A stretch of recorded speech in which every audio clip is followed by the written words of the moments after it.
पंतप्रधान नरेंद्र मोदी आणि अमेरिकेचे अध्यक्ष डोनाल्ड ट्रम्प यांची आज व्हाईट हाऊसमध्ये भेट होतीये। भारतीय वेळेनुसार मध्यरात्री 2:30 वाजता दोघांची भेट होईल। आयात कराच्या मुद्द्यावर ट्रम्प आपल्या दुसऱ्या कार्यकाळात कमालीचे आक्रमक आहेत, त्यामुळे या मुद्द्यावर ट्रम्प आणि मोदी यांच्यात कोणती चर्चा होते याकडे देशाचं लक्ष लागलंय। तसंच अमेरिकेतल्या बेकायदा भारतीयांचा मुद्दाही दोन्ही नेत्यांच्या चर्चेत येण्याची शक्यता आहे। दरम्यान टेस्लाचे अध्यक्ष इलॉन मस्क यांच्याशीही मोदींची भेट होणार आहे।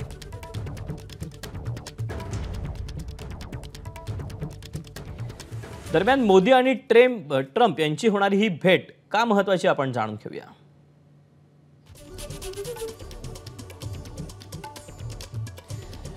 ट्रम्प यांची आयात शुल्क वाढवण्यावर आक्रमक भूमिका पाहायला मिळते।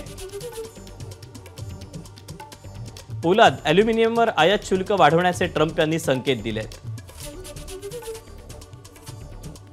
भारत हा पोलाद आणि ॲल्युमिनियमचा मोठा निर्यातदार असल्याने याचा फटका बसण्याची शक्यता आहे।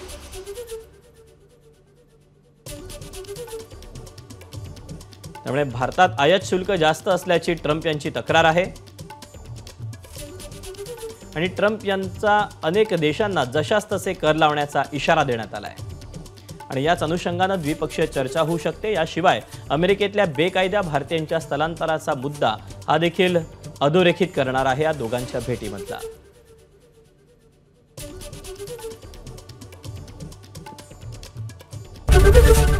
एबीपी माझा, उघडा डोळे बघा नीट।